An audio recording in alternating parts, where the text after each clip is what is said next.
AITA for refusing to take my sister's kids in after she passed away because I didn't want to give up the life I built. I, 33F, have always been known as the selfish one in my family, mostly because I chose a career and independence over the traditional family life everyone else seemed to prioritize.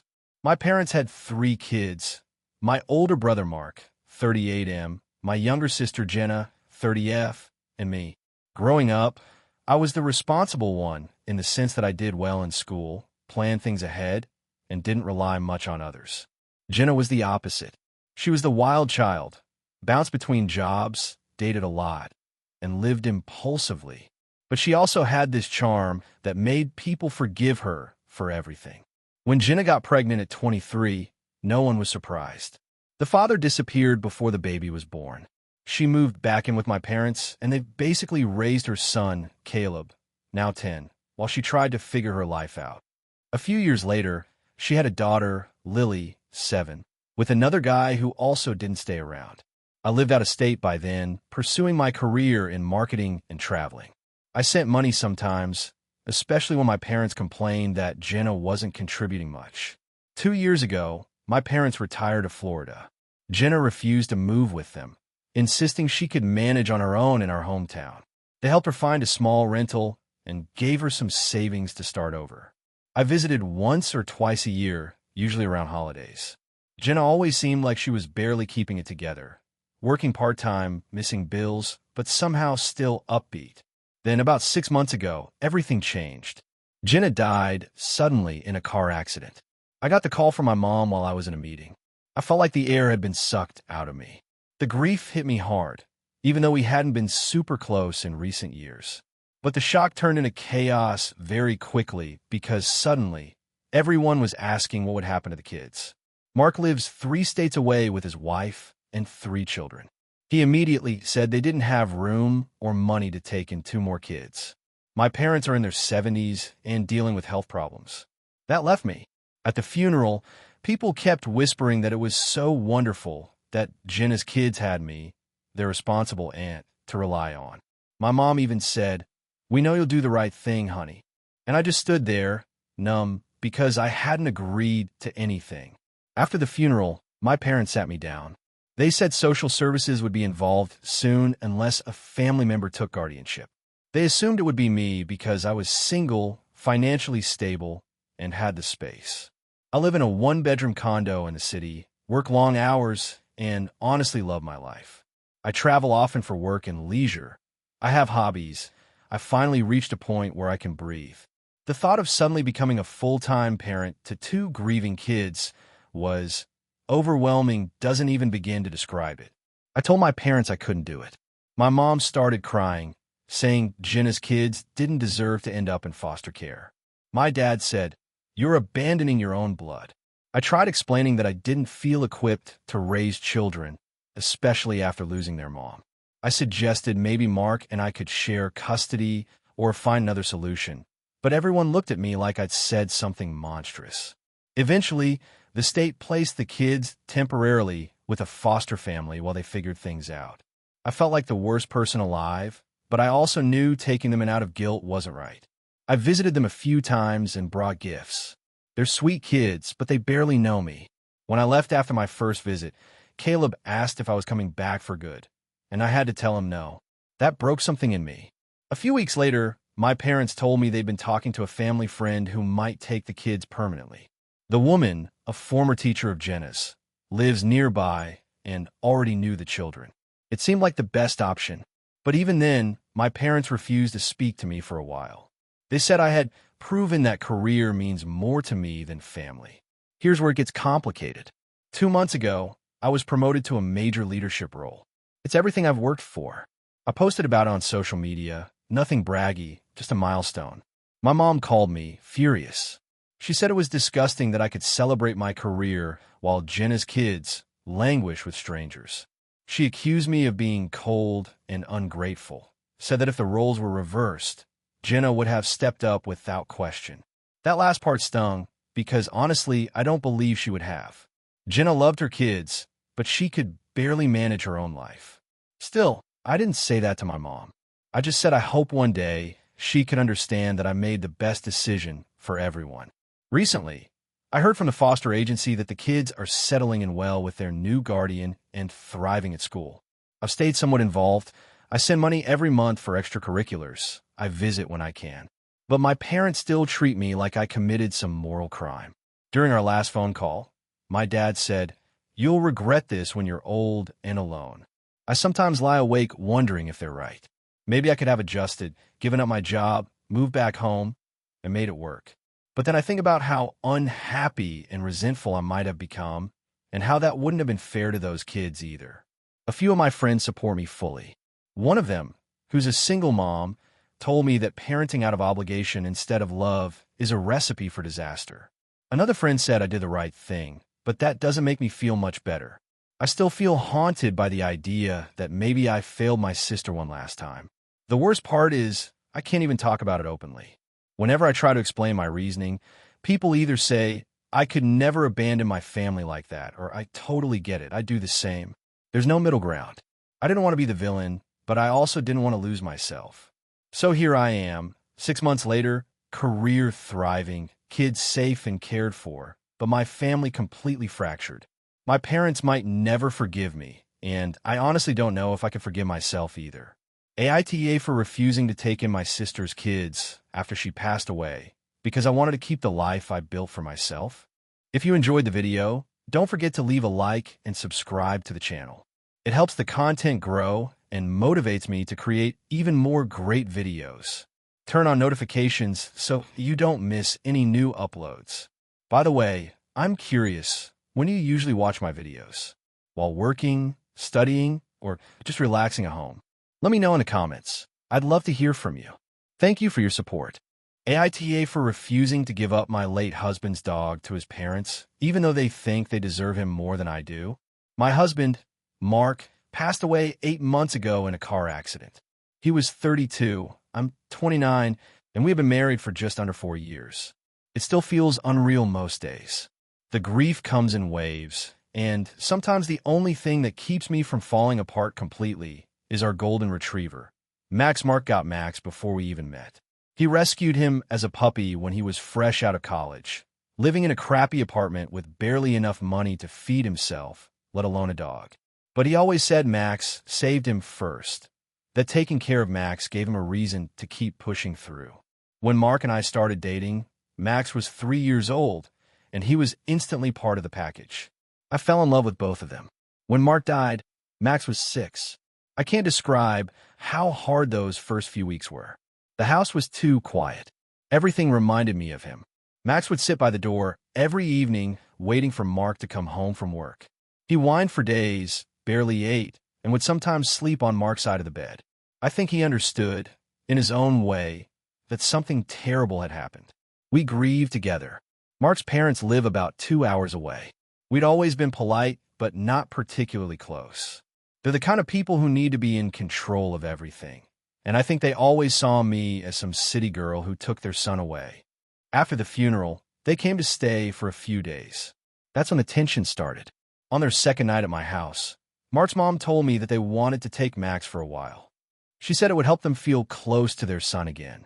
I told her gently that I wasn't ready to part with him, that Max was also struggling, and I didn't think changing his environment would help.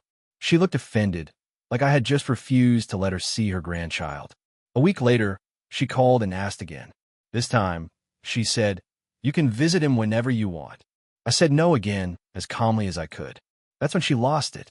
She accused me of being selfish, of hoarding the last piece of her son. She told me I had no right to keep him from his real family. I hung up crying. My own family told me to ignore her, but the guilt started to eat at me. I know they're hurting too. They lost their only son. But Max isn't just an object that belonged to Mark. He's a living being who depends on me. And, in a way, I depend on him too. Fast forward a few months, I started getting texts and calls from Mark's dad. He tried to reason with me. He said they had a big backyard and that Max would be happier there. He even hinted that I was too emotional to take proper care of him.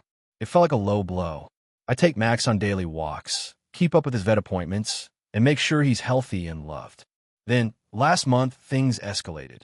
I was visiting a friend for the weekend, and when I came home Sunday night, my back gate was open. Max was gone. His leash was missing too. I went into full panic mode, calling animal control, the local shelter, and every vet in the area. My neighbor checked their security camera, and sure enough, there was Mark's father's truck in my driveway that afternoon. I called them immediately, furious, and his mom answered, acting all casual. She said, "Oh, we have Max. He's doing so well here. You'll see, it's better this way." I was shaking. I told her to bring him back immediately, or I'd call the police. She scoffed and said, "You wouldn't do that to your husband's parents." I told her to try me. 10 minutes later, I called the cops. When the police arrived at their house, they initially tried to claim ownership, saying Max was originally Mark's dog. But Mark's name wasn't on the microchip. Mine was because when we got married, I took over most of the vet's stuff, and they updated the records in my name. The officers told them they had to give Max back or face charges for theft. When they finally brought him home, his tail wagged so hard he almost fell over. I cried in the doorway, hugging him for what felt like hours. But ever since then, Mark's parents have been telling everyone in their small town and on social media that I stole their son's dog. Some of Mark's extended family members have even messaged me, saying I should have been more understanding that grandparents deserve a piece of their child's memory too. I am exhausted. I've tried to be patient, but the constant guilt tripping and gossip are wearing me down. Sometimes I wonder if maybe it really would have been easier to just let them have Max for a while. But then I think about the way he curls up against me every night, how he waits by the door when I come home, how he still sometimes looks at Mark's picture and tilts his head like he recognizes it. A few weeks ago, I finally blocked Mark's parents' numbers and told them not to contact me again unless it was through a lawyer. My therapist says I made the right choice, that boundaries are necessary. But part of me still feels cruel. Mark's mom sent me one last message before I blocked her. She said, "You've taken everything from us, even his dog. I hope you can live with that." And now I can't stop replaying those words. Did I take something that wasn't mine to keep? Or am I just trying to hold on to the only piece of my life with Mark that I still have left? I know Max was Mark's dog first, but over the years, he became our dog. And now he's my dog. But I keep wondering if maybe, by refusing to share him, I've crossed some moral line that I can't see clearly through my grief. So, Reddit, AITA for refusing to give my late husband's dog to his parents, even though I know how much they miss him too. AITA for refusing to let my stepdaughter move back in with us after she blew up her relationship with her mom. I, 45F, have been married to my husband, 48M, for 8 years. He has a daughter, Lily, 20F, from his first marriage. I have a son, Ethan, 17M, from my previous relationship. We got married when Lily was 12 and Ethan was 9. From the beginning, I tried to be respectful of Lily's relationship with her mom, Amanda, who has always been very present and somewhat territorial. I didn't try to be her mom, but I did everything I could to make her feel welcome and safe in our home. We made sure she had her own room decorated how she liked, went to her school events, birthdays, and even vacations. But it was clear early on that Lily viewed me as Dad's wife rather than part of her family. That was fine. I didn't take it personally. I know blended families can be complicated, but over time, her behavior became increasingly dismissive and, at times, cruel. She would make jokes about me playing house, tell my son that his dad wasn't really family, and occasionally throw digs at how I was replacing her mom. Every time my husband would talk to her, she'd apologize, and things would smooth over for a bit. When Lily turned 18, she went to college a few hours away and moved in with Amanda full-time. My husband and I were proud of her. We helped her set up her dorm, sent care packages, and gave her space. During that time, our relationship was peaceful because, frankly, we didn't see each other much. Last year, though, Lily dropped out of college. She said the pressure was too much, and she wanted to focus on figuring herself out. She started working part-time at a cafe and living with Amanda. But apparently, things got tense between them. From what my husband heard, Amanda was frustrated that Lily wasn't contributing much or helping around the house. Lily felt like her mom was controlling and didn't respect her independence. About 2 months ago, Lily called my husband crying. She said she and Amanda had a huge fight. Amanda had told her she either needed to get a full-time job or move out. Lily said Amanda had kicked her out and asked if she could come stay with us for a bit. Here's where it gets tricky. Our house isn't big. Since Lily left for college, her old room became a shared office and guest room. Ethan, my son, is in his senior year, juggling school and part-time work, and we've been saving to help him with his college expenses next year. I told my husband we could make it work temporarily, but only if Lily respected some boundaries. She needed to get a job, help with groceries, and keep things civil. My husband agreed. When Lily arrived, it was chaos from day one. She was cold toward me, called me her dad's wife in front of guests, and constantly compared our house to her mom's. She left dirty dishes everywhere, took over the office without asking, and would play loud music late at night while Ethan was trying to study. After 2 weeks, I talked to her privately. I said I understood she was going through a rough patch, but we all needed to live together respectfully. I brought up the dishes, the noise, and her attitude toward me. She rolled her eyes and said, "You're not my mom. You don't get to lecture me." I calmly said I wasn't trying to mother her, but I did live here and deserved respect. She scoffed, said I was trying to control her like everyone else, and stormed out. Later, my husband tried to talk to her, but she started crying and said I was making her feel unwelcome. From then on, the atmosphere in the house was tense. She barely spoke to me or Ethan. When she did, it was snarky. She stopped helping around the house completely and started staying out all night. Then one weekend, she brought some friends over without asking. They were drinking and smoking on the patio while my husband and I were asleep. Ethan told us the next morning, and we found empty bottles and cigarette butts everywhere. I'd had enough. I told my husband that this wasn't working. I said I didn't feel comfortable having her here if she couldn't follow basic rules or show an ounce of respect. My husband was torn. He loves his daughter and doesn't want to push her away, but he agreed that her behavior was unacceptable. So we sat her down and told her she needed to find another place to stay within a month. We offered to pay her first month's rent if she found a shared apartment and to help her look for a full-time job. She immediately burst into tears and accused me of forcing Dad to kick her out. She said I'd always wanted her gone and that I was jealous of her relationship with her dad. My husband tried to reassure her that this was a mutual decision, but she wouldn't listen. She packed her things, moved in with a friend, and blocked me on everything. She still talks to her dad occasionally, but refuses to come over if I'm home. Now Amanda, her mom, has been blowing up my husband's phone, saying I alienated Lily and that I'm a wicked stepmother. She even posted a cryptic Facebook status about certain women who can't stand to see a father love his daughter. My husband feels guilty, and while he supports me, I can tell he's torn up inside. He keeps saying maybe we could have been more patient, but I feel like we gave her every chance. She was disrespectful, disruptive, and made our home miserable. Still, part of me wonders if I should have just let things slide for the sake of peace. Maybe she just needed more time to adjust. I don't want to be the reason my husband loses his relationship with his daughter. Ethan told me I did the right thing. He said Lily made everyone miserable, but I can't shake the feeling that maybe I should have handled it differently. So, Reddit-style strangers. AITA for refusing to let my stepdaughter move back in after she blew up her relationship with her mom and made life hell for everyone in our house. AITA for kicking my brother and his family out of my house after he tried to discipline my son without asking me. So I, 36F, have been hosting my older brother, Eric, 39M, his wife, and their 2 kids, 8M and 6F, for the last 6 weeks while their house was being repaired after a fire. It wasn't a total loss, but they had to move out temporarily. My husband, Nate, 37M, and I have a decent-sized house with a finished basement that functions like a small apartment, so it made sense for them to stay with us. I was actually happy to help.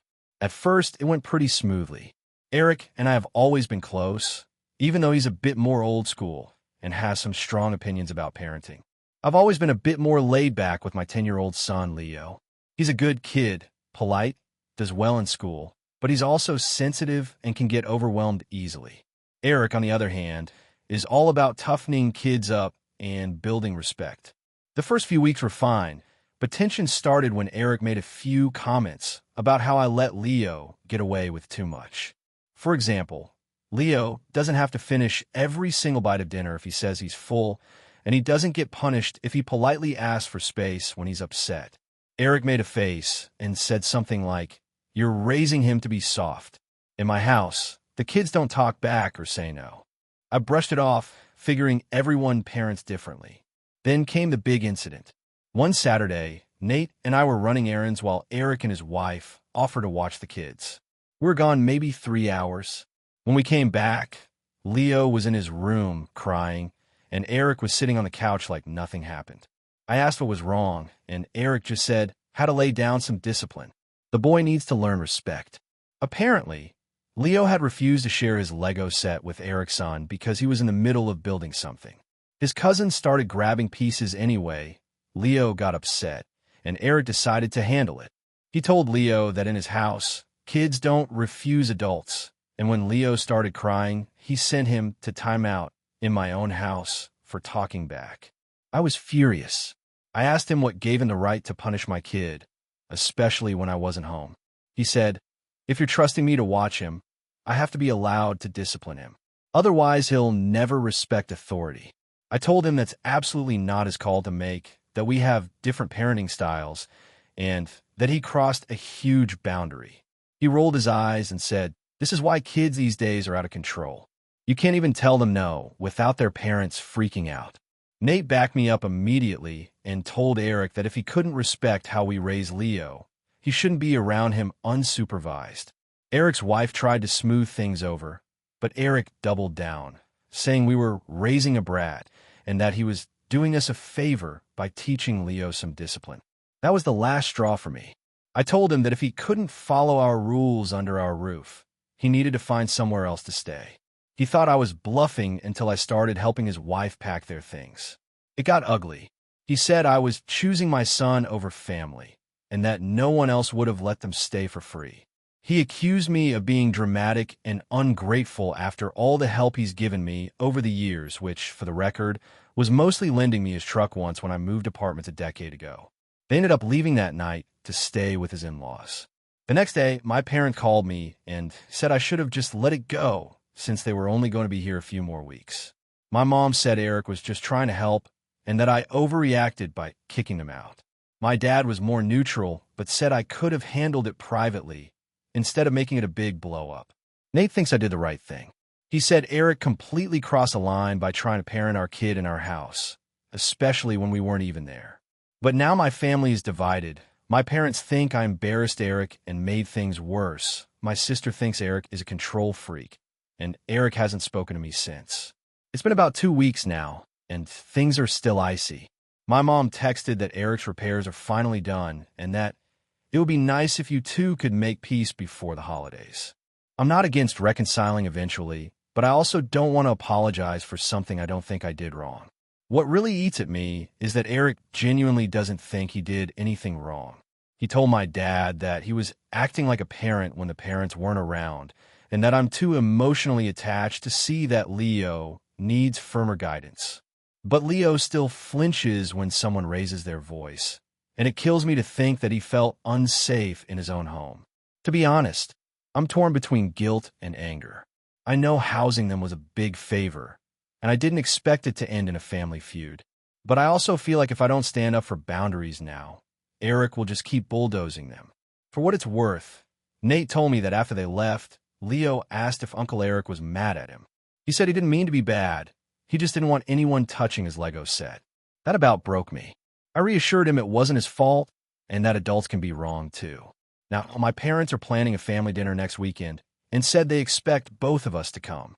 I'm already dreading it because I know Eric will play the martyr, acting like I overreacted and kicked out my own brother over a timeout. I love my brother, and I'm grateful I could help his family when they needed it. But I can't shake how wrong it felt to see my kid crying in his own room because someone decided their way was better than ours. So, Reddit.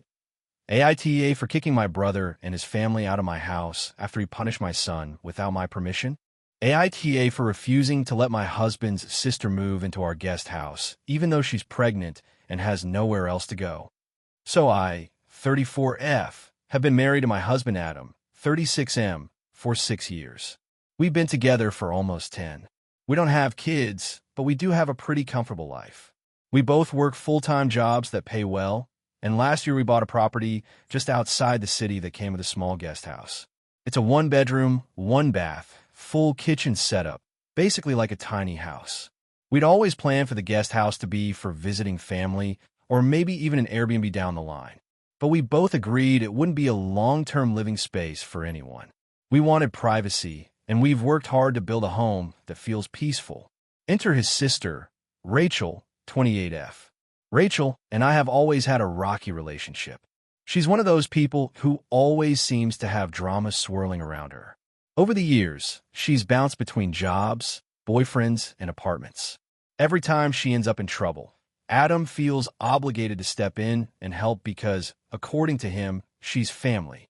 When we were dating, she borrowed my car without asking and got a speeding ticket. When we got married, she asked me to make her a bridesmaid, then threw a tantrum because she didn't like the dress I chose. I've always tried to keep the peace, but I'll admit I don't trust her much. 2 months ago, Rachel announced she was pregnant. The father is her ex-boyfriend, who, according to her, panicked and ghosted when she told him. She was living with a roommate at the time, but apparently things got bad because she couldn't keep up with rent. She reached out to Adam, asking if she could stay with us for a few weeks while she got on her feet. Adam brought it up to me gently, saying she just needs a little help until she finds a new place. I was immediately hesitant. I told him I wasn't comfortable having Rachel live in our main house. He suggested the guest house, saying it would give us all space.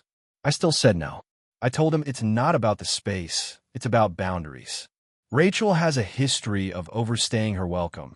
I didn't want to set a precedent where our property became her safety net. He looked disappointed, but said he understood. Then, last week, Rachel showed up, not just for a visit. She came with boxes, bags, and a cat. She was visibly pregnant, maybe 5 or 6 months, and she had clearly planned to stay. She told Adam she got kicked out by her roommate and had nowhere else to go. I was furious. Adam said he didn't know she was coming, but I'm still not sure if that's true. Rachel immediately started making herself at home in the guest house. She plugged in her stuff, unpacked, and told me she'd keep it tidy. I told her I hadn't agreed to this arrangement, and she said, "Come on, I'm family. You have space, and it's temporary." I stood my ground and told her she needed to find another solution. She started crying and saying I was heartless for turning away a pregnant woman. Adam asked me to give her just a few weeks. I said no. If we let her stay, she'll never leave. Rachel ended up calling their mom, who then called Adam, who then called me cruel and selfish. She said, "She's pregnant, for God's sake. You'd really let her live on the street." I said there were other options. Rachel could stay with their parents, who live about 2 hours away. But apparently, Rachel can't handle the stress of living with them. Now Adam and I are barely speaking. He said he'll pay for Rachel to stay in a motel for a while, but he keeps saying, "I can't believe you won't just let her stay in the guest house." It's right there. I told him it's not about the physical space. It's about respect and boundaries. We have worked so hard to have peace in our home, and I refuse to bring chaos into it. I feel awful that Rachel is in a tough spot, and I don't want to see her homeless, but I also can't ignore everything that's happened before. Things got worse when Rachel posted something on Facebook about certain family members who'd rather see a pregnant woman struggle than help. A few mutual friends have reached out to ask if it's about me. Now it's spreading through Adam's family, and everyone thinks I'm some cold-hearted witch. The final straw came 2 nights ago. Adam told me he's been thinking about letting her stay for a short time, whether I agree or not, because she's his sister and he can't abandon her. I told him if he makes that choice, he's prioritizing her over our marriage. That led to a huge argument where he accused me of being controlling and unempathetic. Now I'm questioning everything. I feel like if I give in, I'll resent both of them. But if I keep saying no, I'm the villain. I know Rachel's situation isn't good, but I also know what will happen if she moves in. Missed rent, damage to the property, constant drama, and emotional exhaustion. Adam is currently staying at his brother's place to clear his head, and Rachel is apparently couch surfing with a friend. His family still thinks I'm a monster, and mine says I'm right to hold my ground. Part of me wonders if I should have just agreed for a month, set firm boundaries, and hoped for the best. The other part of me knows that would have been a lie, that Rachel would have stayed until the baby was born, then months after, and then forever. AITA for refusing to let my husband's pregnant sister move into our guest house, even if it means my marriage might suffer. AITA for refusing to babysit my brother's kid, even though I work from home and have all the time in the world. So, I, 29F, have been working remotely for about 4 years. I have a decent job as a marketing analyst for a tech company, and while my schedule is flexible, I still have to actually, work. My brother, Evan, 33M, and his wife, Jenna, 31F, had a baby last year. Everyone was thrilled, especially my parents, who basically turned into full-time grandparents overnight. The issue is that Evan and Jenna seem to believe that because I don't commute and sit on my laptop all day, I can double as their unpaid babysitter. It started small. Last December, they asked if I could watch the baby for just an hour while Jenna had a doctor's appointment. I said sure, no problem. The hour turned into 3, and when I mentioned it later, they brushed it off with "you work from home, so it's not like it's an inconvenience." I didn't say anything then because I didn't want to start drama over one incident. Then it started happening every week. Jenna would text me something like, "Hey, can you keep an eye on Lily from 10 to 2? I'll drop her off with snacks and toys," as if I didn't have meetings, deadlines, and clients to deal with. I told her multiple times that I couldn't concentrate on work while taking care of a 1-year-old, but she'd just respond with, "You're so good with her, though. You love spending time with her." Yes, I love my niece. She's adorable. But I also love paying my rent, and my boss probably wouldn't be thrilled if my reports were late because I was changing diapers. Things escalated last month. Evan called me early one morning and said their daycare was closed unexpectedly because of some plumbing issue, and they both had to go to work. He asked me to take Lily for the day. I told him I had 2 client presentations and couldn't just skip work. He got annoyed and said, "You're literally at home anyway. Can't you just watch her while you do your little computer stuff?" That phrase, "little computer stuff," rubbed me the wrong way. I stood my ground and said no. He ended up dropping Lily off at my parents' place instead, but apparently they had plans that day and couldn't watch her for long. Jenna ended up leaving work early, and she was furious. She sent me this long text about how family should help each other and how some people don't know what real work is. I didn't respond because I was angry and didn't want to say something I'd regret. A few days later, my mom called me and said she understood both sides, but that it wouldn't kill me to help out more since I have more flexibility. I told her I wasn't refusing to help ever, but I can't be their backup daycare every time something goes wrong. She sighed and said, "You know how hard it is for new parents. Just be supportive." Then came last week's disaster. Evan and Jenna had a wedding to attend. No kids allowed. They asked if I could watch Lily from Friday night to Sunday afternoon. I told them immediately that I couldn't commit to a full weekend because I had a huge project deadline on Monday. They said they'd find someone else. Fine. Friday afternoon, I get a knock on my door. It's Evan holding Lily, her diaper bag, and a suitcase. He says, "We couldn't find anyone else, but you'll be fine." And before I could even respond, he put the baby down, said, "Thanks, you're a lifesaver," and left. I was stunned, completely blindsided. I called him immediately and told him to come back, but he didn't answer. I texted Jenna, and she replied, "We're already on the road. She'll be fine with you. We'll pick her up Sunday evening." I lost it. I tried calling my parents, but they didn't pick up either. So I messaged my boss, explained I had a family emergency, and somehow juggled taking care of Lily and finishing part of my work. By Sunday, I was exhausted, frustrated, and sleep-deprived. When they came to pick her up, I told them this would never happen again. Evan laughed and said, "Relax, you did great. Maybe this proves you can handle both." Jenna didn't even thank me. She just complained that Lily's favorite blanket wasn't folded properly. That's when I snapped. I told them I was done being taken advantage of, and that if they ever dumped their kid on me again without my consent, I'd call the police for child abandonment. They both went silent, and then Jenna started crying. Evan called me heartless and said I was choosing work over family. Now my parents are involved again. My mom said threatening to call the police was going too far, and that Evan and Jenna are just overwhelmed new parents. My dad was more on my side, saying they had no right to leave their child without asking, but he also thinks I could have handled it more calmly. I've been ignoring Evan and Jenna's texts since. Apparently, they're telling people I hate kids and that I refuse to help family in need. A few relatives have reached out to tell me I should be ashamed because someday I'll need help too. The thing is, I don't think I did anything wrong. I babysat when I could. I've helped them out before, but they clearly see my boundaries as optional. I get that parenting is hard, but that doesn't mean everyone else has to sacrifice their own life to make it easier for them. Still, my mom's words have been sticking with me. She said, "If something happened to you, they'd be there for you in a heartbeat." And maybe she's right, but I can't shake how disrespected I felt when they just dumped their child on me. Part of me wonders if I should have just sucked it up for the weekend to keep the peace. But the other part of me feels like I'm constantly expected to bend over backward just because I don't have kids. It's like my time is automatically less valuable because I'm single and work from home. Now things are tense with the whole family. I skipped a dinner last week because I didn't want to deal with the drama, and my mom said it's childish to avoid them. Evan sent one last text saying he's done asking for help, which I know was meant to guilt trip me. So, AITA for refusing to babysit my niece even though I technically could have, and for threatening to call the police when they left her without asking. AITA for refusing to give up my wedding date, even though it's the anniversary of my sister's late husband's death. I, 27F, am getting married next summer to my fiancé, Josh, 29M. We got engaged in December and have been planning our wedding since January.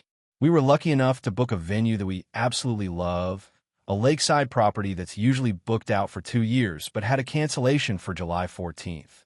It felt like fate. That date also happens to be the anniversary of our first date, so it felt even more meaningful to us.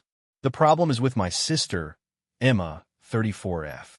Emma was married to Mark, who passed away 3 years ago in a motorcycle accident. It happened on, you guessed it, July 14th. I remembered that it was sometime in July, but I'll admit I didn't immediately remember the exact date when we booked the venue.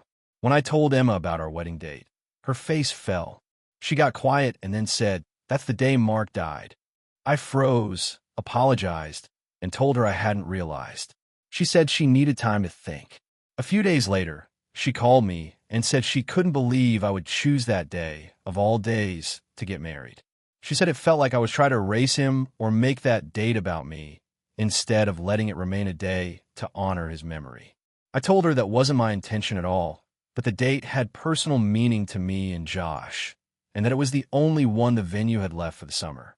She said that if I went through with it, she didn't think she could come to the wedding because it would be too painful for her. This really hurt. Emma and I used to be extremely close. I was her maid of honor when she married Mark.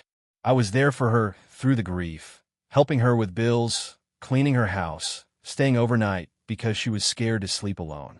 I thought we'd grown stronger together through that. But now, it feels like she's holding me hostage to her grief. I tried to compromise. I suggested that maybe we could honor Mark in a small way at the wedding, like a candle for loved ones who've passed. I even offered to pay for flowers she could take to his grave the day before, so she could still do something private to remember him. She said that wasn't the point. "You're taking away the only day I have left that's still ours," she said. "Every year, I light a candle and stay home because it's the only day that still feels connected to him. If you make it your wedding day, I'll lose that." Josh thinks I should stand firm. He says we can't plan our lives around someone else's tragedy and that Emma can choose whether or not she wants to come. My mom, on the other hand, is begging me to change the date. She says she can't have one daughter celebrating while another is crying. But when I called the venue, they said that any other date would push us to late 2027. We don't want to wait that long. Things have spiraled since then. Emma's been distant and short with me. She didn't show up to my bridal shower. When my mom asked her why, she said she didn't want to celebrate a wedding that's built on someone's death. That comment stung, because it's not like Mark's death had anything to do with me or my choice of venue.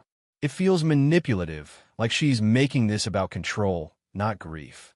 Last week, my mom hosted a family dinner and basically staged an intervention. My dad, who usually avoids drama, said, "Maybe just pick another date, kiddo." It's not worth losing your sister over. Emma started crying and said I was being heartless. I said, "You're not the only one who has memories tied to that date. It's special to me too." That's when she snapped and said, "Mark died that day. You'll be dancing while I'm reliving the worst moment of my life." I said something I probably shouldn't have. I told her that life doesn't stop for her grief, and that Mark wouldn't want her to spend every July 14th miserable and alone. I told her I think she's stuck in a loop, and maybe she needs therapy instead of asking everyone else to treat that day like a national day of mourning. She stormed out, and my mom started crying. Now my family is completely split. Half think Emma is being unreasonable. Half think I'm being cold and selfish.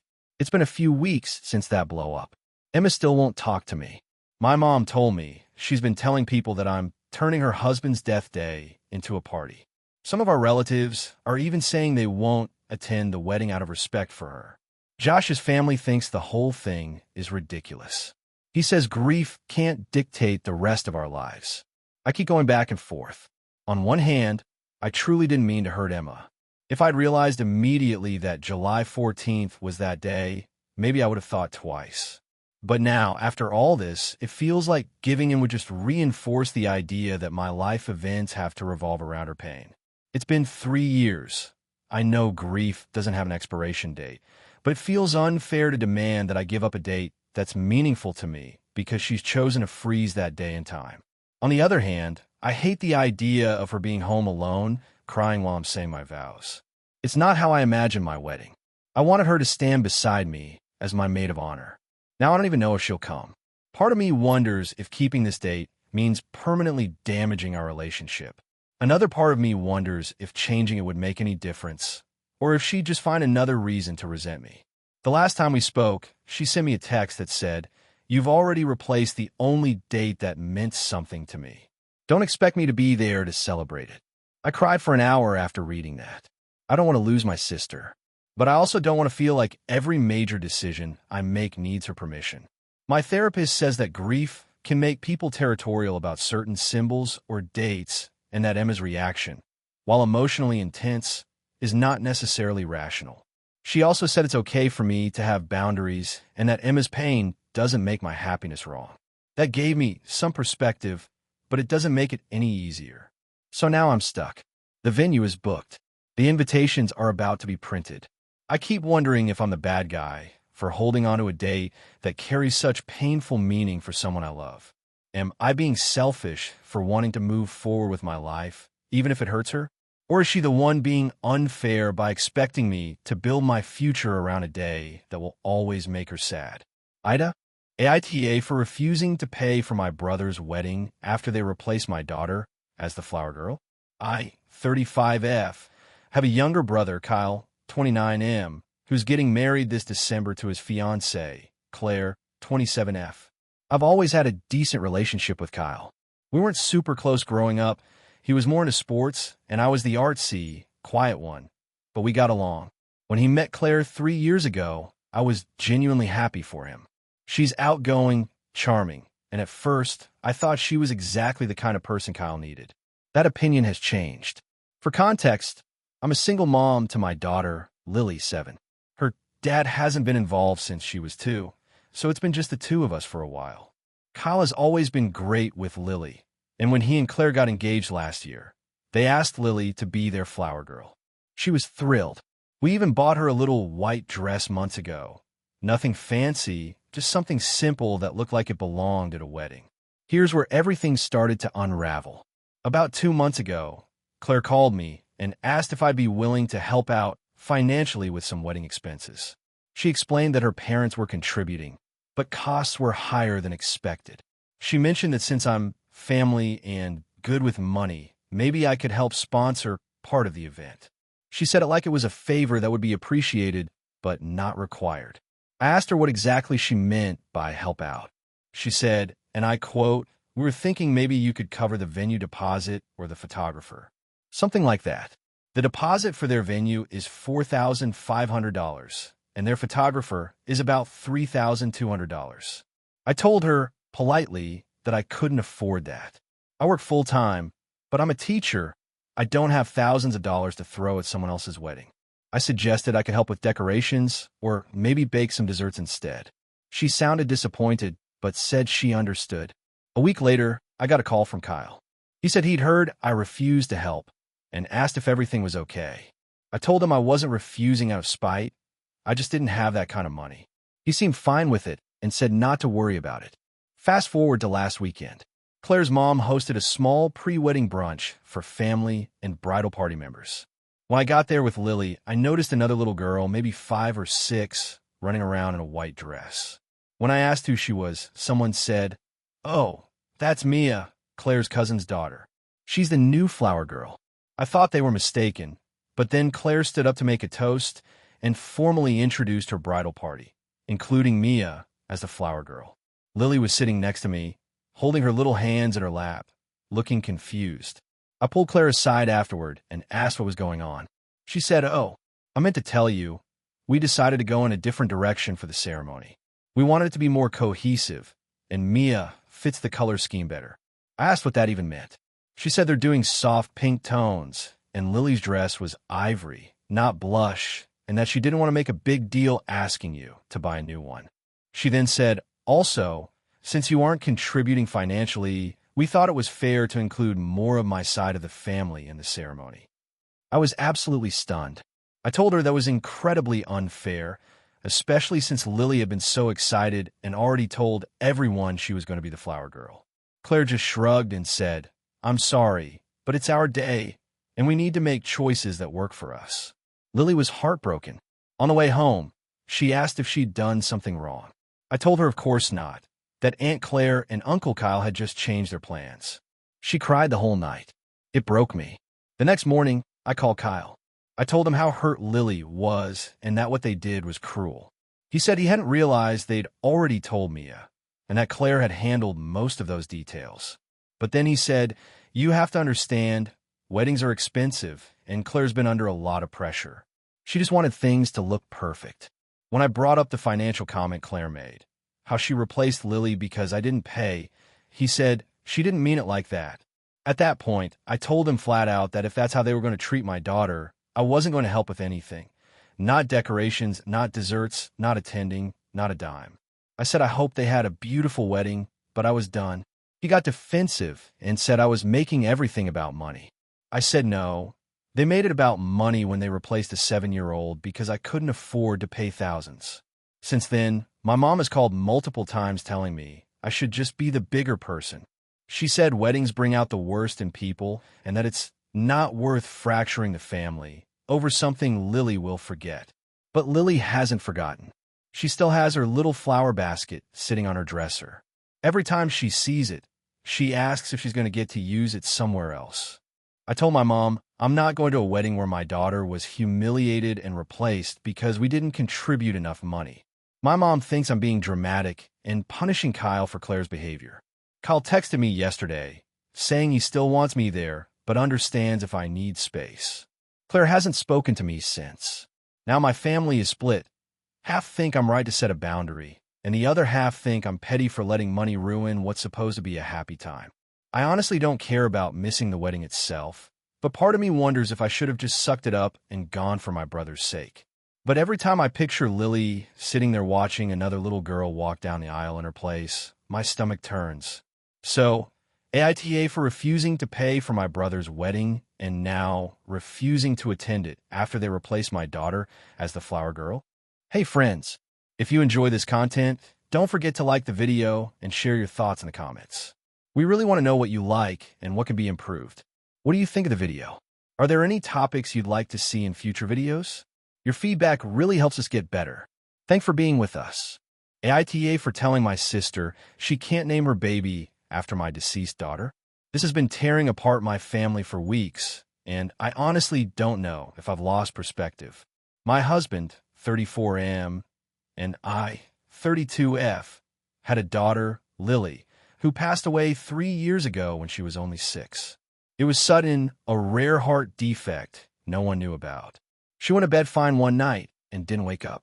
I don't think I've ever recovered from it. My husband and I still keep her room mostly the same. We have her photos around, her drawings framed in the hallway, And every year on her birthday, we visit the park where we used to feed ducks together. My younger sister, Emma, 28F, got married last year and recently announced that she's pregnant. We were all thrilled for her. She had struggled with fertility for a while, so when she told us the news, I genuinely cried from happiness. She's due in January and found out she's having a girl. About 2 weeks ago, she came to my house and told me, very excitedly, that she and her husband had chosen a name. She said, "We're naming her Lily." At first, I thought she meant as a middle name, and I smiled and said something like, "That's sweet." But she kept talking, saying she loved how it sounded, that it was simple but elegant, and she loved how it reminded her of innocence. Then it clicked that she was planning to use Lily as the baby's first name. I froze. My husband was standing in the kitchen and stopped what he was doing. There was this awful silence before I asked, "Emma, you mean Lily like my Lily?" She said yes. I always loved that name, and I think it would be such a beautiful way to honor her memory. I didn't know what to say. I think I just stared at her for a few seconds before I said, "No, you can't." She looked confused and asked why not, and I told her it felt wrong. That was my daughter's name. That name is bound up in grief and love and everything I've lost. I said it would be extremely painful to hear it all the time, to have people in the family referring to her Lily, to hear my parents saying, "Little Lily's coming over for Christmas," when my Lily never will again. Emma's expression completely changed. She said I was being selfish and dramatic, that she wasn't trying to replace my daughter, but to keep her spirit alive.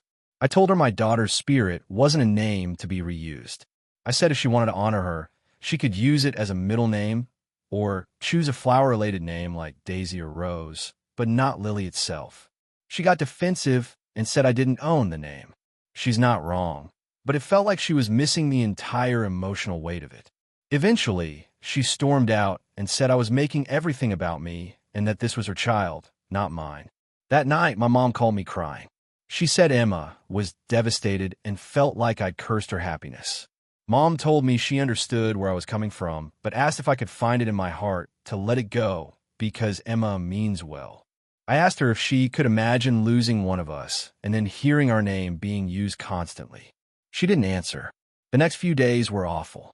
My dad tried to mediate, but he's the kind of person who avoids conflict at all costs. He said things like, "It's just a name, and wouldn't it be beautiful to have another Lily in the family?" Every time I hear that, my chest tightens. My husband is 100% on my side. He told me privately that if they go through with it, he won't attend the baby shower or any family gatherings for a while because it's just too painful. Then things escalated. Emma made a Facebook post announcing the baby's name. Lily Grace, last name. My mom and a bunch of relatives commented hearts, and so sweet. Meanwhile, my husband and I just sat there, staring at the screen. I felt physically sick. I texted Emma and said, "Please don't do this. I'm begging you." She didn't respond. A few days later, my mom called again and said Emma was crying every night because she feels like I've turned everyone against her. Apparently, some cousins who knew about the situation messaged her saying they thought it was weird and insensitive. Now my parents are saying I weaponize grief to make everyone feel sorry for me.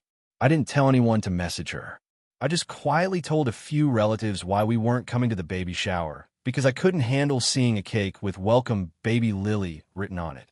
Somehow that turned into me campaigning against her. Now half my family isn't speaking to me. My dad said I should celebrate that the name lives on, and my mom keeps saying you can't gatekeep love. My husband wants to cut contact completely until after the baby is born, but I'm terrified that will just make things worse. I keep replaying the conversation in my head. Part of me wonders if I really am being possessive. It's true I don't own the name, and Lily is common. But in our family, it wasn't just a name, it was her. I can't even say it without thinking of her face, her laugh, her pink rain boots. The idea of hearing it at every family gathering makes me feel like someone's ripping open the same wound again and again.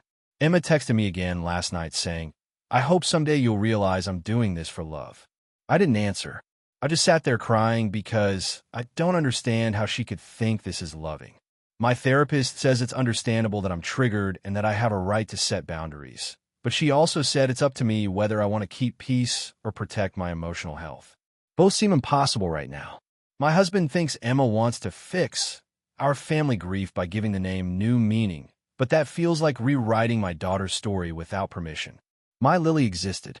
She lived, she laughed, and she died. And now her name, something that feels sacred, will belong to someone else, someone who will grow up never knowing the girl who carried it first. I know one day this baby will be part of the family, and I don't want to resent her. But I also can't pretend this doesn't hurt more than anything has since the day I lost my child. So, Reddit-style strangers. AITA for telling my sister she can't name her baby after my daughter, and refusing to be part of her pregnancy celebrations until she changes it. AITA for telling my brother's fiancée that she's not part of our family until she legally is. So, I, 29F, have a younger brother, Jake, 26M. Jake is the golden child in our family. The first son, super charming, and admittedly a people pleaser. I love him, I really do, but sometimes his keep the peace at all costs attitude drives me insane. For context, our parents passed away when I was in college, so Jake and I are very close. We rely on each other for emotional support, and we've always made sure to spend holidays together. For the past year, he's been engaged to his fiancée, Lila, 25F. At first, I really liked her. She was funny, polite, and seemed genuinely into Jake. But the longer I've known her, the more she's shown this passive-aggressive, entitled side that drives me crazy. For example, at Thanksgiving last year, which I hosted, she offered to help cook but spent most of the time hovering behind me, criticizing everything I was doing. I'd be seasoning the turkey, and she'd go, "Oh, interesting choice, my family usually does that differently." Then she'd make a big deal about how her family's stuffing was the real, traditional kind. It wasn't awful, just annoying. But then she started inserting herself into things that were, in my opinion, family-only spaces. Jake and I have this tradition of decorating our parents' grave together every Christmas Eve. It's something deeply personal and emotional for us. Last December, he brought Lila without even asking me. I arrived to see her already there, holding one of the wreaths. I try to be polite, but it really threw me off. That moment is sacred to me, and suddenly it felt like I was intruding on my own tradition. When I later told Jake that it had made me uncomfortable, he said I was gatekeeping grief. I reminded him that she's not family yet, and that I would have appreciated at least a heads up. He told me I was being dramatic. Fast forward to this summer. Jake and Lila got engaged officially, and since then, Lila has started referring to my house as our family home, and to my dog, who she's met twice, as our family dog. She even changed her Instagram bio to almost our last name. It's harmless on the surface, but there's this constant undertone of her wanting to replace me or rewrite our family dynamic before she's even legally part of it. A few weeks ago, my cousin had a baby shower, and Lila decided to take charge of organizing the group gift from the family. When I asked what she was thinking, she said she already ordered something and would send me my share. I told her she should have checked with me first. I'm technically the oldest relative on that side, and we usually coordinate these things as a group. She said, "Well, I'm part of the family now too, so I figure I could help." I said, "You're not married to Jake yet, Lila. Let's not get ahead of ourselves." She went quiet, then excused herself to call Jake. Later that night, Jake texted me saying I'd humiliated her. He said she felt like I was intentionally excluding her, and that she just wants to be accepted. I told him I'm happy to accept her once they're married, but right now, she's his fiancée, not my sister-in-law. There's a difference. He called me judgmental and said I was making Lila feel unwelcome. I told him I'm not trying to be mean. I just don't want someone forcing their way into our family dynamic before the relationship is permanent. If they broke up tomorrow, she'd be a stranger again, and I'd regret letting her into something so personal. That apparently crushed her. Lila sent me this long message about how she's always dreamed of being part of a big family because hers is cold and distant, and she thought she'd finally found that with us. She said she cried for hours after reading my words. I didn't respond right away because I honestly didn't know what to say without making it worse. Then came the real drama. 2 weeks ago, Jake hosted a small dinner for both sides of the family to celebrate the engagement. Everything was fine until Lila made a toast about officially becoming part of our last name family. Everyone clapped except me because, honestly, I felt weird about it. She noticed. Afterward, she asked me point blank why I hadn't clapped. I said, because technically you're not part of the family yet. That's when everything exploded. She started crying in front of everyone, saying she didn't know what else she had to do to be good enough for us. Jake got angry, saying I couldn't even be happy for him for one night. I try to explain that I'm happy for him, but Lila keeps pushing boundaries and it makes me uncomfortable. My aunt later pulled me aside and said I'd gone too far, that even if I felt that way, saying it out loud was cruel. My cousin, on the other hand, said she completely understood because it's frustrating when someone starts acting like family before it's official. Since then, Jake hasn't really spoken to me except for short, awkward texts. Lila unfollowed me on social media and uninvited me from the bridal shower to keep things peaceful. I wasn't planning to make a scene, but honestly, I'm relieved not to go. Still, part of me wonders if I could have handled things better. I don't hate her. I just feel like she's forcing a level of closeness that hasn't naturally developed yet. It's not about the title, it's about respect. You don't get to insert yourself into every private family thing the second you put on an engagement ring. My best friend says I was harsh and that I could have just let it go. That weddings make people overly sentimental and Lila will probably calm down once the excitement fades. But I don't know. Jake's acting like I ruined everything, and part of me worries I might have permanently damaged our relationship. So, AITA for telling my brother's fiancée that she's not part of our family until she legally is. AITA for refusing to give up the house my late husband left me to my stepkids, even though they say it's rightfully theirs. My husband, Mark, passed away 3 years ago after a long battle with pancreatic cancer. He was 58. I'm 50 now. We've been married for 12 years. When we met, he was already divorced with 2 kids, Emma, now 28, and Ryan, 26. I never tried to be their mom, but I did my best to have a friendly relationship with them. I thought we got along fine. Mark and I bought our house together 6 years into our marriage. I put in about 60% of the down payment. He covered the rest. It was a modest but beautiful house in a quiet neighborhood. We talked about it as our forever home. We even planted a garden together that he was really proud of. When he got sick, we talked a lot about what would happen after. He wanted to make sure I was taken care of, and he made it clear to his kids that I'd be keeping the house. Marshall left me the house, all joint savings, and some of his personal items. His kids were left his life insurance payout and some family heirlooms. I was aware of this arrangement, and so were they. When the will was read, they didn't say much at the time, just a few stiff nods and quiet okays. I thought that was that. Fast forward to this year. Emma got engaged in March, and she and her fiancé were looking for a place to buy. Housing prices in our area are absolutely ridiculous, so she reached out asking if I'd consider passing on the house to her since, in her words, it's been Dad's family home. I reminded her that it wasn't. Mark and I had bought it together after his divorce, and her childhood home had actually been sold years ago. She brushed that off, saying that it's still part of Dad's legacy. I told her kindly but firmly that I wasn't selling or giving away the house. It's my home, and it's where I feel closest to Mark. That conversation ended awkwardly, but I thought she'd drop it. She didn't. A few weeks later, Ryan called me out of the blue.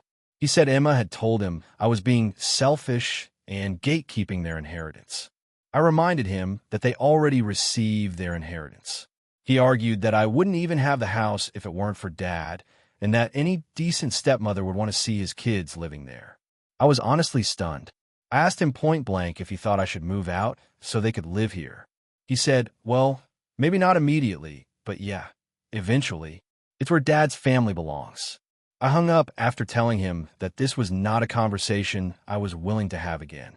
A month ago, things escalated further. Emma showed up at my door, uninvited, with her fiancé and a real estate agent. I was literally in the middle of gardening when she pulled into the driveway. She cheerfully said she wanted to get some professional input on what the house was worth because we could maybe buy it off you. I told her I wasn't selling. She said, come on, we'd keep in the family. Dad would want that. I lost my patience and told her to leave. I said if she wanted to live in Dad's house, she could go buy one like we did. She got angry, said I was erasing her father's family ties, and stormed off. 2 days later, I got a long email from both kids, basically accusing me of manipulating their father, taking advantage of him when he was sick, and stealing their inheritance. They said they were considering challenging the will. I called Mark's lawyer, who reassured me that everything was airtight and that the time limit to contest had long passed. I thought that would be the end, but apparently they've been talking to Mark's extended family about it.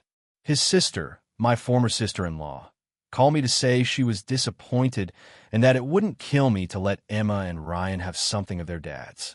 I pointed out they already had his life insurance money, which was enough to put a down payment on something, but she said money isn't the same as a home. Now, several family members have started treating me coldly. I wasn't invited to a small memorial gathering they held for Mark's birthday this year. When I texted Emma to ask if everything was okay, she replied, "You made your choice." Here's where I might be the asshole. A few weeks ago, a close friend of mine, who's known me and Mark for years, suggested I could make peace by offering to let Emma and her fiancé have a wedding ceremony in my backyard. It's big, pretty, and has the garden Mark loved. My gut reaction was no. It feels manipulative, like they're only reaching out when they want something. But my friend said it might heal things. I sat with that idea for a few days, then texted Emma, saying that while I wasn't giving up the house, I'd be open to hosting the ceremony if she wanted. Her reply? That's insulting. You think we want to celebrate in a house that you stole from us? Since then, I've been called selfish, greedy, heartless, and not a real family member. Even one of Mark's cousins, who used to be kind to me, told me I should think about what Mark would have wanted. But I know what Mark wanted. We talked about it endlessly when he was dying. He wanted me to be secure. He said it directly to them. They just don't want to accept it. Last week, I finally blocked Emma and Ryan after they left nasty comments on a photo I posted of the garden. They wrote things like, "Must be nice enjoying what's not yours." My brother says blocking them was too extreme, that maybe I should have taken the high road. But I'm tired. I've been grieving him too.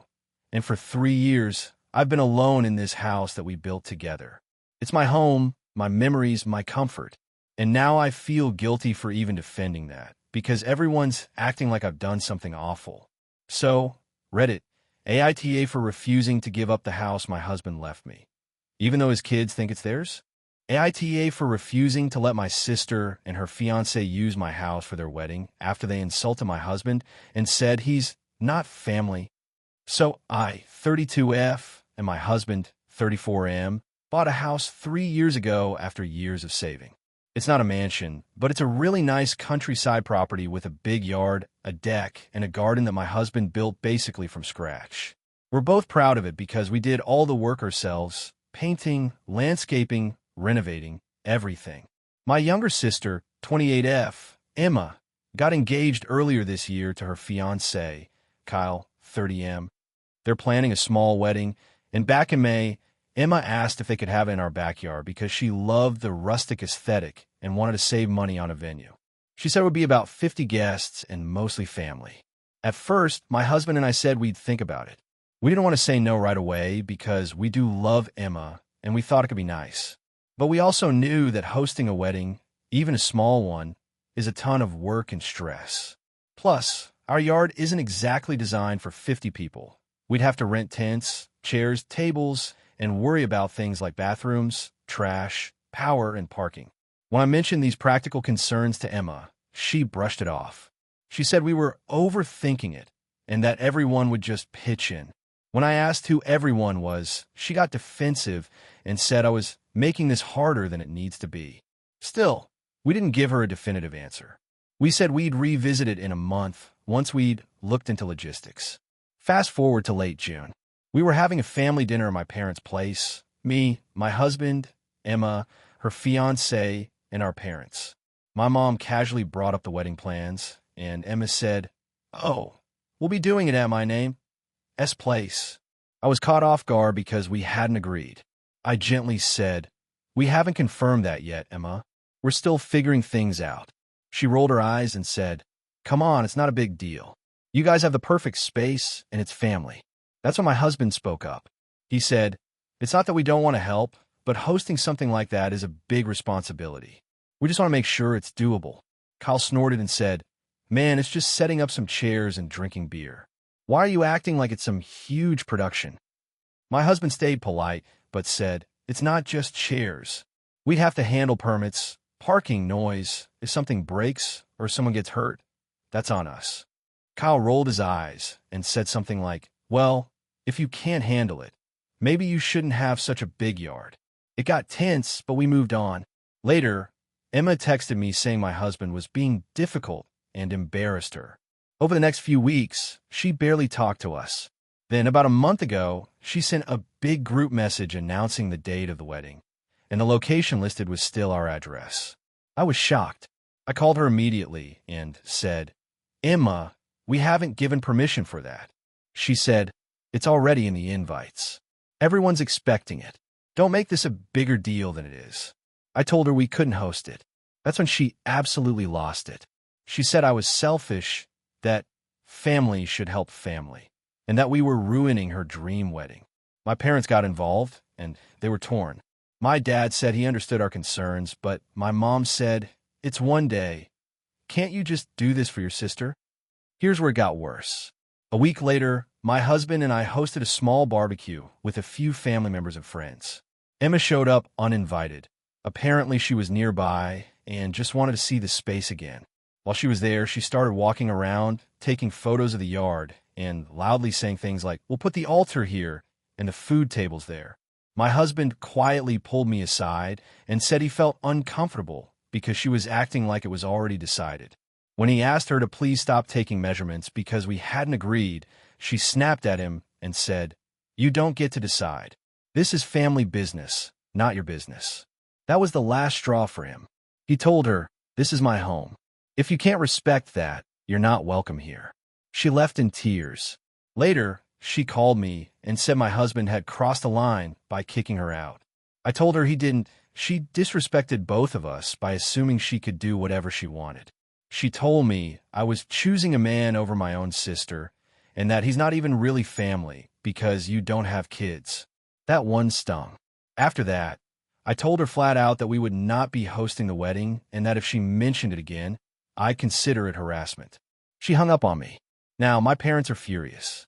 My mom said Emma is devastated and had to call the guests to tell them the location changed.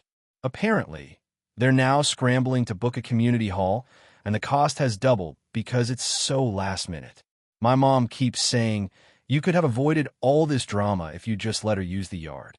Even some of our extended family think we overreacted and that it's just one day. But from my perspective, we were being walked all over, disrespected, and treated like a free venue service. My husband says he doesn't care if they hate us for a while, because he's tired of being treated like an outsider in my family. He said, "If your sister can't respect our boundaries now, she never will." I feel awful about how everything turned out, but I also feel like Emma and Kyle forced this situation by refusing to take no for an answer. Still, I can't shake the guilt. Maybe I should have been firmer earlier, or maybe I should have just let it happen to keep the peace. So Reddit, AITA for refusing to let my sister and her fiancé use my house for their wedding after they insulted my husband and acted like it was theirs. AITA for refusing to go to my sister's child-free wedding after she uninvited my 9-year-old son, who has autism. Okay, I know how this sounds, but please bear with me. My 34F sister, Lila, 29F, is getting married in December. She's always been the type to want everything to look perfect. Instagram-worthy, super curated, the kind of person who deletes photos if the filter doesn't match her aesthetic. I love her, but she can be a bit controlling when it comes to appearances. I have a son, Evan, 9M, who is on the autism spectrum. He's a sweet kid, very gentle, obsessed with astronomy, and loves drawing planets and stars. He's verbal, but sometimes struggles with loud noises and sudden changes. We've worked hard with therapists to help him manage overstimulation, and he's made huge progress. He's been to multiple family events without issue, birthdays, reunions, even my cousin's wedding last year. Lila has always had a decent relationship with Evan, though she's never been super involved. She babysat once when he was younger and said she didn't know how I handle it every day, which rubbed me the wrong way, but but I let it go. When she got engaged last year, she immediately told everyone she wanted a classic, elegant, minimalistic wedding. She said kids were allowed. She specifically said that. My husband, 36M, and I were relieved because we don't have a lot of childcare options, and Evan loves weddings. He was thrilled when we told him Aunt Lila was getting married. Fast forward to last month. Lila called me out of the blue and said she wanted to talk about the guest list. I thought maybe it was about seating or food allergies, but then she said she and her fiancé had reconsidered having kids there. She said they decided on a child-free wedding because it would make things simpler. I asked if that meant no kids at all, and she said yes, but then she added, well, except for the flower girl and ring bearer, obviously. Those are our younger cousins, age 5 and 7. I pointed that out, and she said, it's different. They're part of the ceremony. I reminded her she'd told me months ago kids were invited, and that we'd already planned around that. Evan was excited to come, had even picked out a little suit. She hesitated and then said, honestly, I just don't think it's a good idea for Evan to come. It's going to be a lot. Loud music, flashing lights, and I don't want him to be uncomfortable. That sounded odd to me. I asked if she didn't want him there, or if she was genuinely concerned for him. She got defensive and said she didn't want to risk a meltdown during the ceremony, and that it wouldn't be fair to me or him. I told her he's been doing great, that he's attended similar events before without problems. She said, I know, but this is my wedding. I just want everything to go smoothly. I was stunned. It was clear she didn't want him there because she was worried he'd ruin the aesthetic. I said, so the flower girl and ring bearer can be there, but my son can't because he doesn't fit your vibe? She snapped that I was being unfair, that I was making it about me when it wasn't. Then she said she didn't want to exclude him, but that maybe we could do something special with him later, like take wedding photos with him after the event. I told her that was insulting. He's her nephew, not a prop for a photo shoot. She said I was overreacting and that she just wanted a stress-free day. I said, fine, if Evan isn't welcome, neither am I. Cue drama. My parents are furious, but at me. They say I'm being petty, that I should understand Lila just wants to avoid potential chaos. My mom said, you know how your sister gets anxious when things don't go to plan? Why would you risk setting her off on her wedding day? I told her I'm not responsible for managing Lila's anxiety at my child's expense. My dad said, it's just one day, and that I should be the bigger person. I said, it's one day for you, but it's a message for Evan that he's not wanted. My husband agrees with me, and we both decided we're not going. Now Lila is posting things on social media about boundaries and entitled relatives, clearly aimed at me. A few of my cousins messaged me saying they understood why I'm upset, but that I'm making things worse by not going. One even said, you're teaching Evan that walking away is okay instead of finding a compromise. But what compromise is there? Leave him home and act like it's fine that his aunt uninvited him? Tell him he's not allowed because she thinks he might make noise during her perfect moment? I keep going back and forth. I don't want to ruin her wedding, but I also can't stomach the idea of sitting there smiling while my kid is excluded for something beyond his control.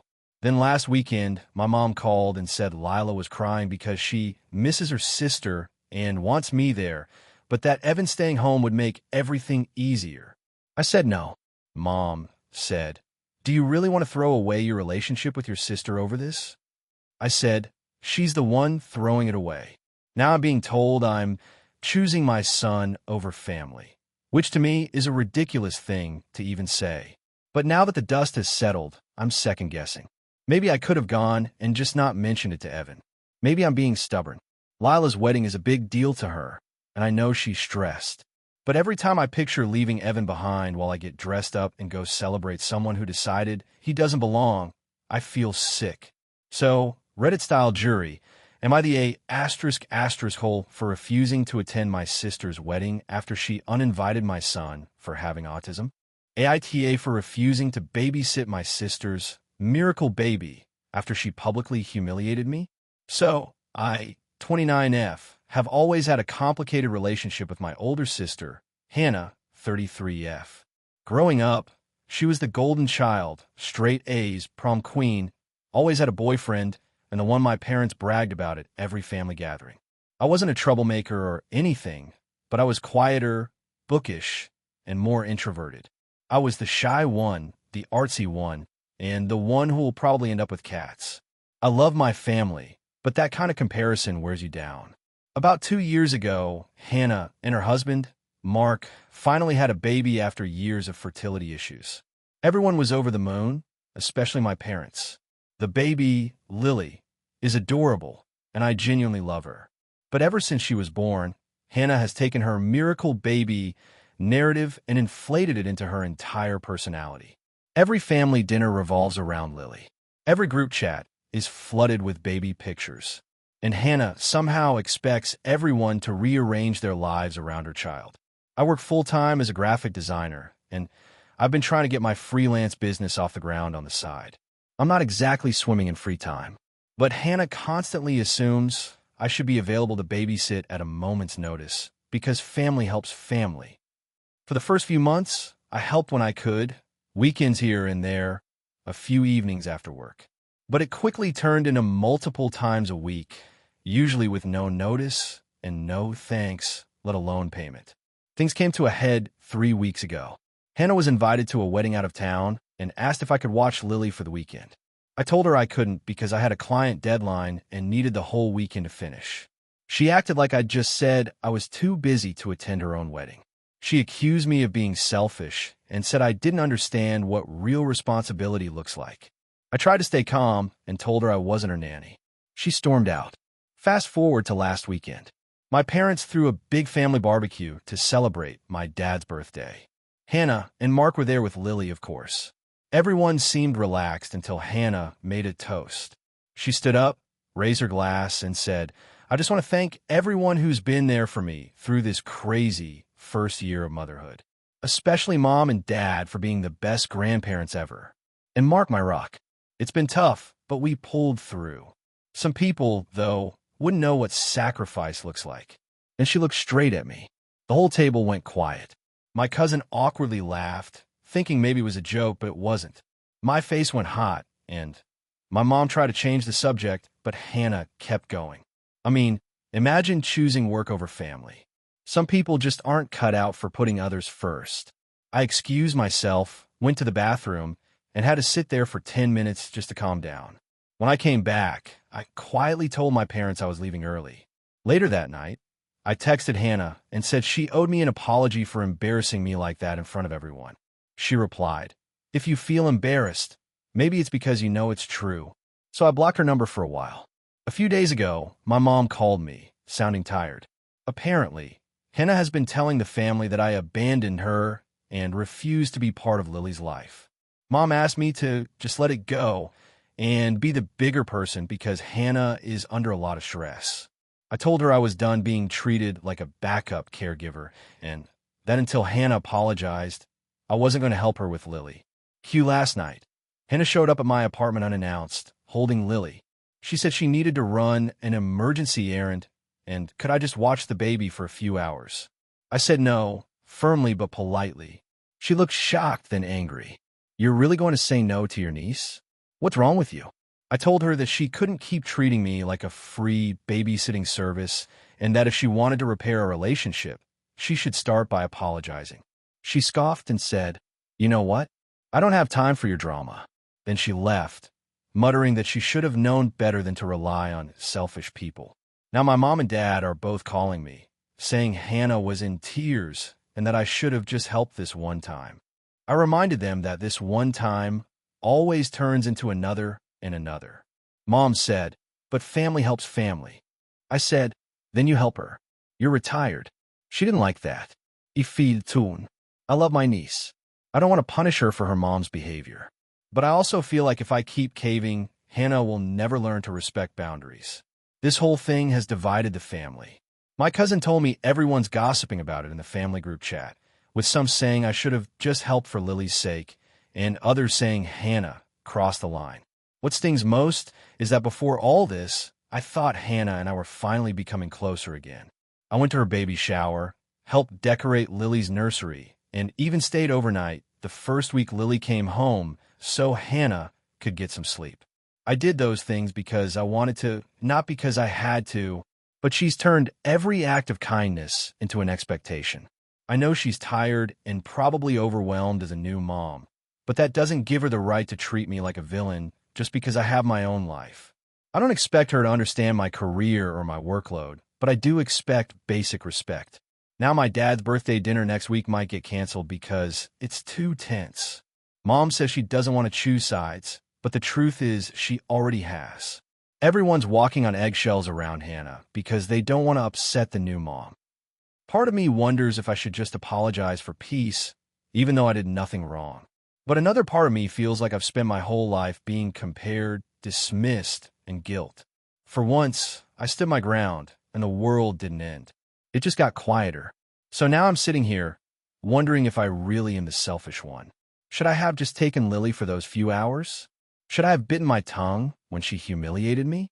Or is it okay to finally stop letting my sister treat me like her emotional and logistical safety net? AITA? AITA for refusing to attend my sister's wedding because of her fiancé's behavior? I'm a 29-year-old woman, and my sister, 32, is getting married next month. Our family has always been pretty close, but lately, things have become strained because of her fiancé, whom I'll call Jason. I've never really liked him, and this isn't just a personality clash. There have been multiple incidents that made me question whether I want to be part of this wedding at all. A bit of background. My sister and I grew up in a tight-knit family. We weren't perfect, but we supported each other through thick and thin. When she started dating Jason about 2 years ago, I tried to be open-minded. Jason is charming on the surface, funny, outgoing, and seemingly caring. But over time, I noticed some red flags that made me uncomfortable.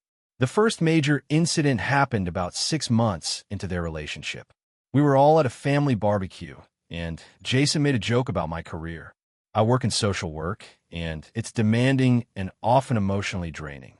Jason said something along the lines of, "Wow, you must have a ton of patience to deal with all those crazy people.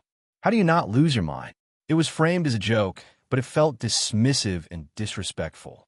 I brushed it off, but my sister just laughed and said, "He's just joking." A few months later, at a birthday party for my niece, Jason got a bit too drunk and started making snide remarks about my lifestyle. I'm single, live in a small apartment, and have a modest income. Jason said, "I don't get how people are happy without big houses and fancy cars. Must be boring." Again, my sister laughed it off, saying he was being playful.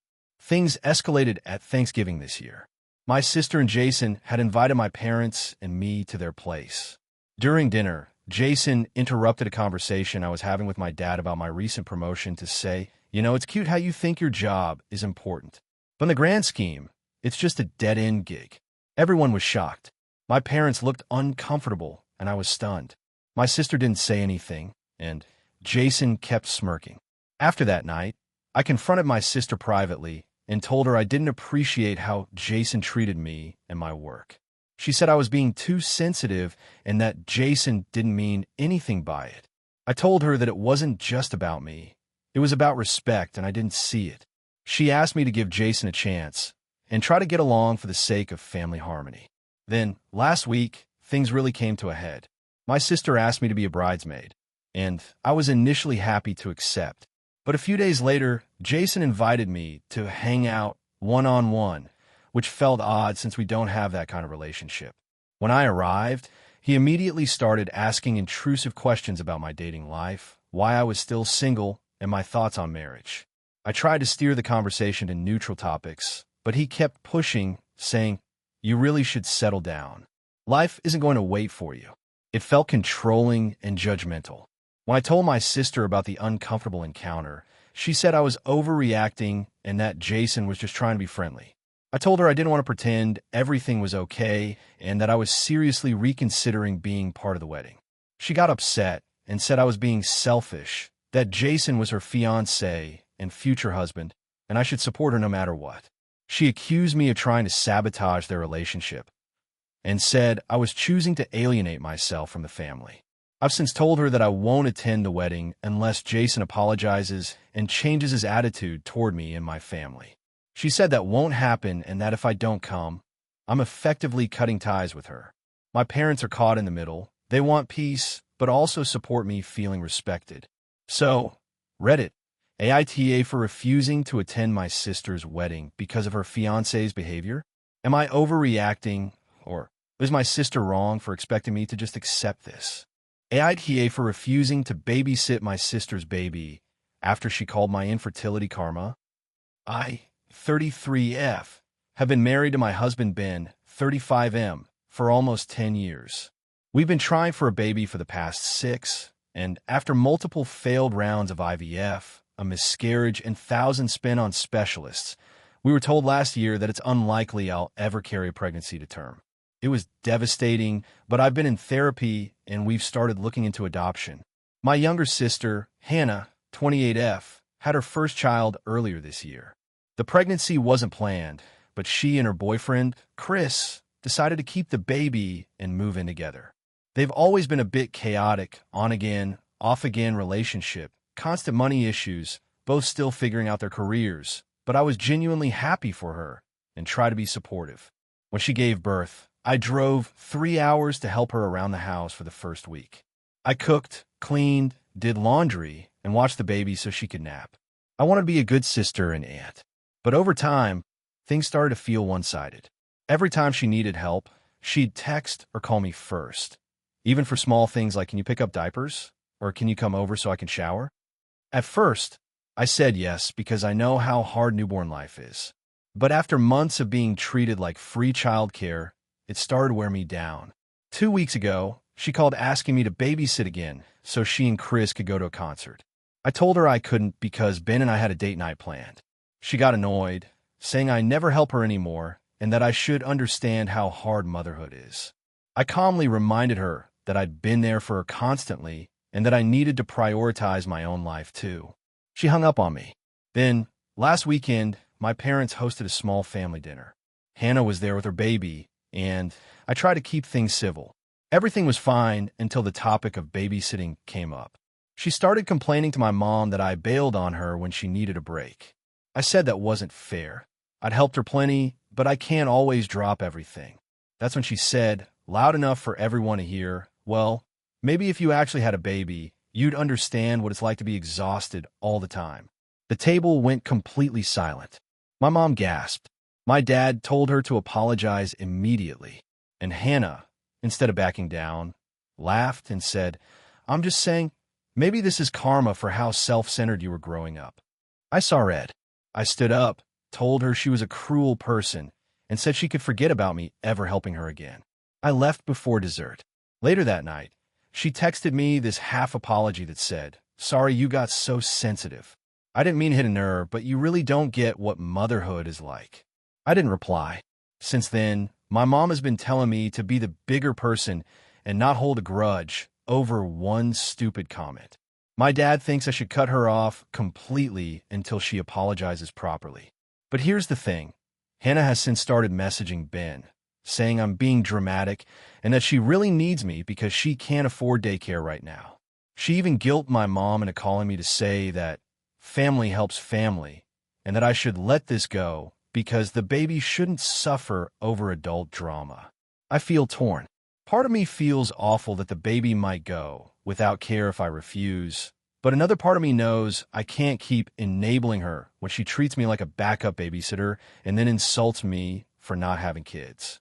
To make it worse, Ben thinks I'm justified in saying no, but he also said, you're going to feel guilty later if you completely cut her off, especially when it's not the baby's fault. I know he's right, but I just can't get that karma comment out of my head. It made me feel small and broken all over again. Last night, Hannah called again, crying this time. She said Chris got a new job with unpredictable hours, and she's drowning. She said she didn't mean what she said and was just tired and hormonal. When I asked if she actually apologized for what she said, I already told you I didn't mean it like that, which isn't really the same thing. Then she said, I thought family was supposed to help each other. You're seriously going to let me fail because you can't get over a stupid comment? That hit a nerve too. I told her she needed to figure out childcare and boundaries because I wasn't going to be her crutch anymore. She started crying harder and hung up. Now, my mom says Hannah's been telling everyone that I'm punishing her for being a mom and taking my jealousy out on her baby. The thing is, I love that baby, but I can't be around someone who thinks my pain is karma. It took me years to even be able to hold a baby without crying. And the fact that she weaponized that against me feels unforgivable. Ben told me that maybe one day, when enough time has passed, I might forgive her, but that it doesn't mean I owe her access to me or my time. Still, I feel like the whole family's looking at me like I'm the villain for not helping the struggling new mom. It's gotten so bad that my mom said she might start watching the baby herself full time, but then she added, "I hope you realize how sad it is that your sister can't even count on you." I don't know anymore. I know holding a grudge helps no one, but I also know boundaries are important. Part of me wants to cave just to stop the drama. The other part of me wants to stand firm because I feel like if I let her get away with this, she'll never respect me again. So, am I the asshole for refusing to babysit my sister's baby after she called my infertility karma? Thank you for watching until the end. If you enjoyed this video, don't forget to like and subscribe to the channel so you won't miss new videos also. Leave a comment. I'd love to hear your thoughts. Your support and engagement mean a lot to me. See you in the next video.